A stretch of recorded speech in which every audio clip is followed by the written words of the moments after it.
Hello and welcome to Winning Realty's explanation of the duties owed by a Nevada real estate licensee. My name is Randy. I'm the broker owner of Winning Realty. Let's dive right in. So if you are looking at this form, you are likely getting ready to do your search for some homes, or you are ready to put in an offer. How exciting. So we do want to go over this form. This form must be signed first by your licensee before you can get into doing any offers or anything of that nature. So this form is not a contract. I want to go through and reiterate that. This form is not a contract. This does not in any way, shape, or form bind you to use a specific real estate agent. If you have a realtor out there that's saying that, hey, we have a duties owed and you have to stick with me, absolutely not.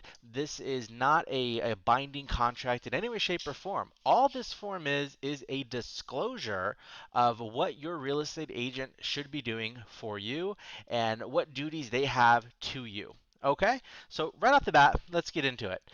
In Nevada, a real estate licensee is required to provide a form setting forth the duties owed by a licensee to A, each party for whom the licensee is acting as an agent in the real estate transaction, and B, each unrepresented party to the real estate transaction, if any. The licensee in the real estate transaction this is where your licensee is going to put their name, your realtor, okay, whose license number they're going to put their license number right there. The licensee is acting for the client's name, okay, so your names are going to go right here, bam and bam, okay, who is a seller, a landlord, a a buyer or a tenant. Okay, so if you're selling your house or you're landlording your house and leasing it out, this box would be checked. If you are a buyer, this box would be checked. The broker, is going to be right here. That's me, and whose company is Winning Realty will be right there. Are there any additional licensees involved in this transaction? Yes or no? If yes, another form called the Supplemental Form 525A is required. Sometimes we have agents that have big teams and they have multiple people with their hands in the transaction. In that case, this box will be checked, and then you'll see another form that'll come out to you, and it'll list all the people in their team. All right. Moving on. The licensee's duties owed to all parties. A Nevada real estate licensee shall 1. Not deal with any party to a real estate transaction in a matter that is deceitful, fraudulent, or dishonest. Okay? They got to be in good conscience doing the right thing. All right? So no deceit, no fraud, nothing of that nature. Okay? 2. Exercise reasonable skill and care with respect to all parties in the real estate transaction. This is one thing that we do love about Winning Realty is you have not only your licensee, but they have a team of people behind them to go through and make sure that they are reasonably skilled and the process of your purchase or your sale is just flawless.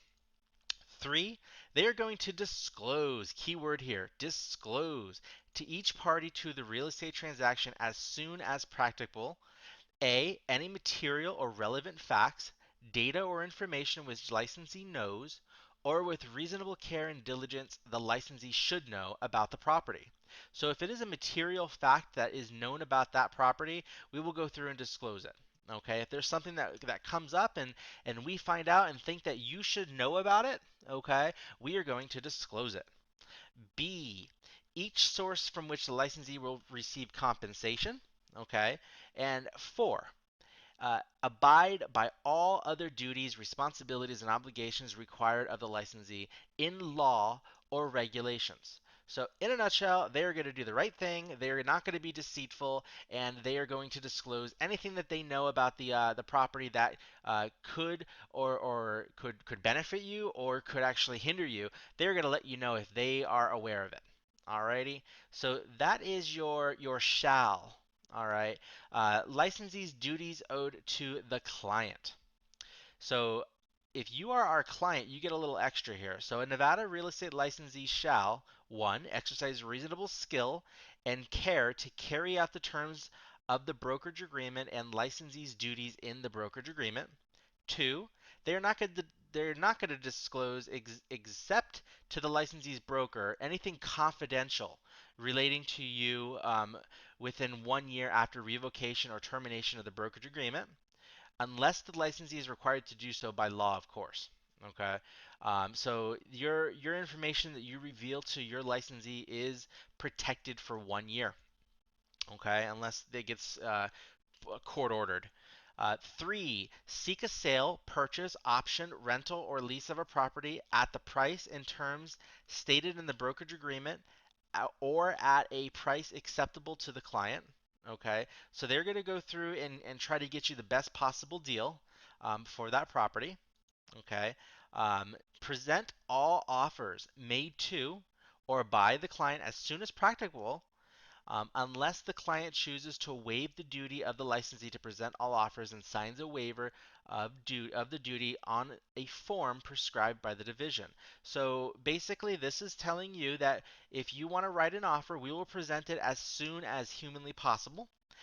There is a form that sellers can actually go through and present to their listing agents that enable the sellers to waive, stating example, I only want to see offers that are above $340,000. Do not present to me any offers that are below $340,000. So with that being said, this is where this part is kicking in, and they are waiving their right of the licensee to present all offers. Okay, giving the licensee the the order per se to not present those offers at under a certain number. Moving on. 5. Disclose to the client material facts of which the licensee has knowledge concerning the real estate transaction. They are going to disclose everything that they know about that property, alrighty, or anything that comes up that they may gain knowledge of. 6. Advise the client to obtain advice from an expert relating to matters which are beyond the expertise of the licensee. All right, so this is actually a key thing right here. If you go through and we do a repair request for you later on down the road when we're doing our inspections, and we see that in that home there happens to be mold, we are going to advise you to seek the advice of a mold expert. Okay, so if we don't have the expertise in that, we are going to tell you where to go to get it. All right, or give you some options of where to go to get that advice. Alrighty. So 7, account to the client for all money and property the licensee receives in which the client may have an interest. So in a nutshell, we're not going to go after properties that you like.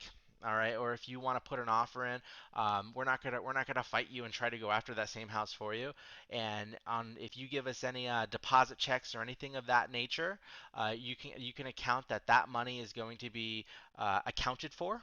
Alrighty, so you don't have to worry about any of that deceitfulness. I think that goes back up to the very top thing. Don't be fraudulent. All right, don't be dishonest or deceitful. Alrighty.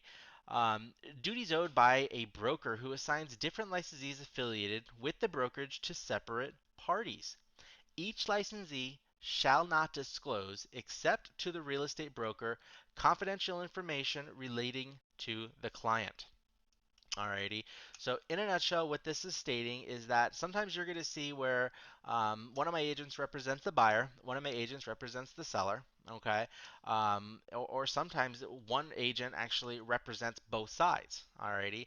So with that being the case, you will have the ability to right here initial if you agree that one agent can represent both sides, or they may not represent both sides. Sometimes we like it so that you have full exclusivity with that particular agent, and you don't want them to have the ability to leak to the other side. So you would choose may not. You want that agent full 100%. In that case, if that agent is going to represent both sides, I as the broker will step in and assign another agent to represent the other side, so you get full exclusivity. Alrighty. In the future, okay, so may or may not act in the future for two or more parties who have interest adverse to each other. In acting for these parties, a licensee has a conflict of interest, definitely. Before a licensee may act for two or more parties, the licensee must give you a consent to act form to sign. So in the case where you go through and the licensee is going to represent the buyer and the seller, and let's say you are the buyer, okay, and you chose that, yeah, you're cool with them representing both sides, okay, they will then present you with a consent to act form, which pretty much states that there is kind of a conflict of interest, but they are going to keep both you at arm's length, and they're not going to reveal any information that may hinder your negotiating abilities. Alrighty. Um, I or we understand receipt of a copy of this list of licensee duties and have read and understand this disclosure. If you are a seller, you will sign here. Your spouse will sign here, if any.